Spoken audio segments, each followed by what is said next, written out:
Hello guys, this is panglima na video na gi-record ko about sa pagpanarbaho, kung paano tayo manarbaho, paano tayo makikisama, paano natin umpisahan ang ating trabaho, lalo na kung na tayo sa loob ng bahay.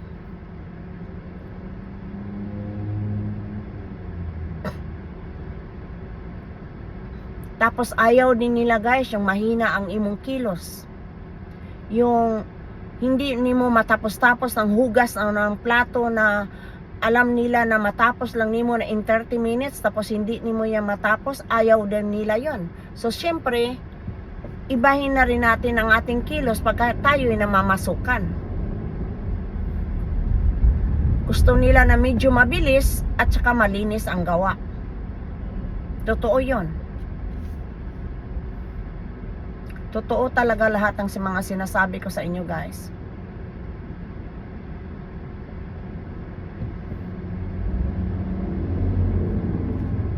Gusto nilang malinis ang gawa. Mabilis ka para matapos ka, para makakain ka, para makapahinga ka, makaupo na malamang ka ng 10 minutos. Kasi ang iba guys, talagang hindi ka talaga pauupuin. Hindi pa nga natapos ng imong gawain guys, ang ginawa nila, inano ka na nila. Ginasabi na nila ang next ni mong gagawin. Hindi pa nga katapos. Totoo yun.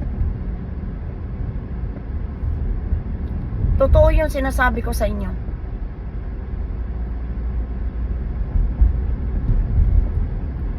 Mahirap talaga. Tambak na tambak, lalo na kung ang labahan guys, gusto nilang kamayin mo paglaba. Ang iba pa man guys, ang lalaki ng karsones, lalo na kung ang imong amo nimo ay mga taba, yung jeans sobra kabigat. Sa karsones lang nila daan, talagang mabughat ka na. Dahil mabigat. Tapos ginatahiman ka pa nila yun. Paano kung marami ka talagang labahan? Mamlansya ka pa. Tapos ang plansyahon, sobra katambak ng mga plansyahon. Yun ang ibig kong sabihin guys. Kasi hindi ka talaga makatulog niyan, lalo na kung ang time nimo sa pagpamlansya gabi. Kasi nga ang dami nimong gawain sa araw. Kakain pa yan sila, hintayin pa nimo silang matapos kumain. Ganon yun guys, kahirap. Ganon din sa ibang bansa. Kasi merong iba talaga guys na ibindunan sila sa ibang bansa, gusto nila talaga na labas sa kamay. O kanang iba labas sa machine, mayroon din silang sa iyo na labas sa kamay. Hindi lang sa lahat sa machine.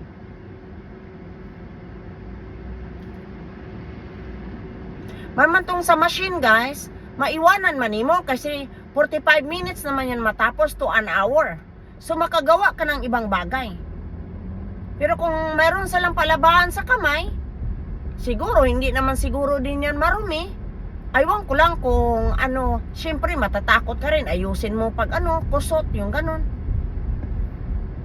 Matatakot ka din na hindi tama yung ginagawa mo, yung ganon. Naintindihan ko din yun.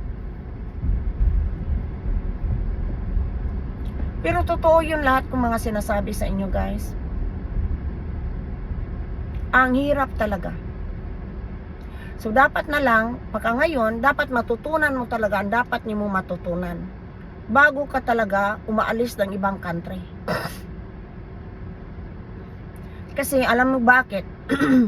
Marami kasi ngayon na mga electronics, yung gawain sa bahay na ginagamit mo ay electronics. Yung mga machine. Marami yun. Yung pagluto lang daan guys, mayroon na rin. Kasi mayroon na nga akong gano'n na deep fry pero walang mantika. Machine yun. Doon mo lang lutuin ng manok. Paglabasan ng manok, crispy, pero hindi mo giluto sa mantika. Fryers lang siya, guys. Pero, naluluto. Crispy ang chicken. Akala nimo giprito nimo, pero wala nimo giprito. Walay mantika yun.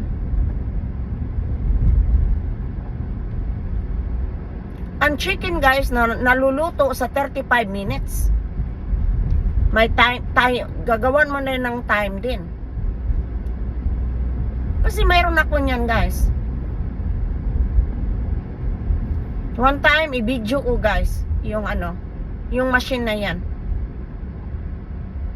Na pagluto nimo, akala nimo pinirito na yung manok. Pero hindi pinirito. Pwede ka rin maglagay doon ng steak. Lagyan mo lang ng minutes. 15 minutes or 10 minutes ang steak. Kasi dapat naman sa steak kasi, guys, hindi lutong-luto. Dapat siya medium well. Mayroon ng ganun, guys. Talaga. So, alalahanin nyo, guys, kung sino to makinig itong videos na to, para to sa ating lahat. I hope na kung ma-post ko na to, may aral din sa inyo. Dahil yun ang experience ko. I love you all.